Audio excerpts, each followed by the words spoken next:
Hi guys. Harshavardhan ఎక్కడ చూడు హర్షవర్ధన్ అనే పేరు వినిపిస్తుంది. అసలు ఎవరా హర్షవర్ధన్ అని అనుకుంటూ ఉంటారు అందరూ. కానీ అతని గురించి తెలుసుకోవాలంటే చాలా విషయాలు. లైక్ ఫస్ట్ తన మూవీ గురించి మాట్లాడుకుందాం. ఫస్ట్ మూవీ వచ్చేసి సనమ్ తేరీ కసమ్ మూవీ మనకు 16లో రిలీజ్ అయింది అనమాట. 2016లో.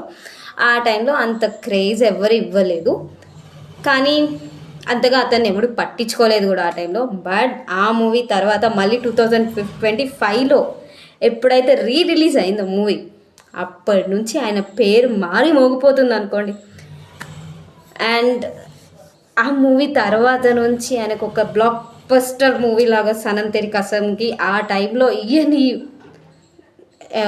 బడ్జెట్ కూడా ఈ టైంకి ఇచ్చేశారు. అండ్ ఇప్పుడుతో వచ్చేసి మూవీతోటి మళ్ళీ దివాళీకి బ్లాక్ బస్టర్ తోటి వచ్చేసాడనమాట. ఏక్ దివానీ అని మూవీతోటి అయితే రిలీజ్కి వచ్చేసాడు. మూవీ మాత్రం చాలా బాగుంది. ఫస్ట్ థింగ్ నేను ట్రైలర్ చూసి నేను ఏమనుకున్నానంటే, like it is love story movie కదా, లవ్వే కదా, ఏముంది సోది ఎప్పుడు చూసేదే మూవీ అని నేను అనుకున్నాను. కానీ ఆఫ్టర్ సీయింగ్ ద మూవీ నన్ను నా థాట్ కూడా ఆపుకోలేదు. అరే మూవీకి రివ్యూ మాత్రం ఇచ్చేయాలి అని చెప్పేసి దబ్బ వీడియో చేసేస్తున్నాను మీకోసం. నథింగ్ బట్ దీంట్లో హర్షవర్ధన్ క్యారెక్టర్ మాత్రం హైలైట్. ఆయనకు ఒక క్యారెక్టర్ ఇచ్చారనుకో, క్యారెక్టర్లో మునిగిపోతాడు ఆయన. అంత గ్రేట్ యాక్టర్ అనమాట ఆయన. And coming to Sonam, what a heroine యార్, సూపర్ హీరోయిన్ అనమాట. తను కూడా తన క్యారెక్టర్ని అంత క్రేజ్గా చూపించేసింది. అండ్ మూవీ చూసుకుంటే మాత్రం బ్రేక్ వరకు బాగానే ఉండే.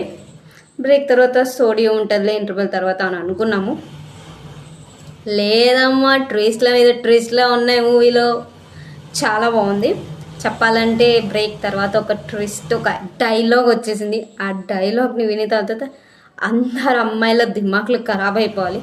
ఆ అమ్మాయి అంత వైల్డ్గా ఎలా చెప్పింది అని అనుకోవాలి. అంత బాగుంది డైలాగ్. ఆ డైలాగ్ తర్వాత నుంచి కొంచెం మూవీ చాలా బాగా అనిపించేసింది.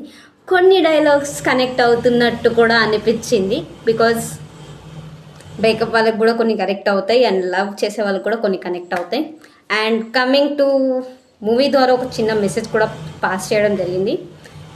ఏంటంటే you should not force any one to be in your life అని చెప్తున్నట్టు అనిపించింది.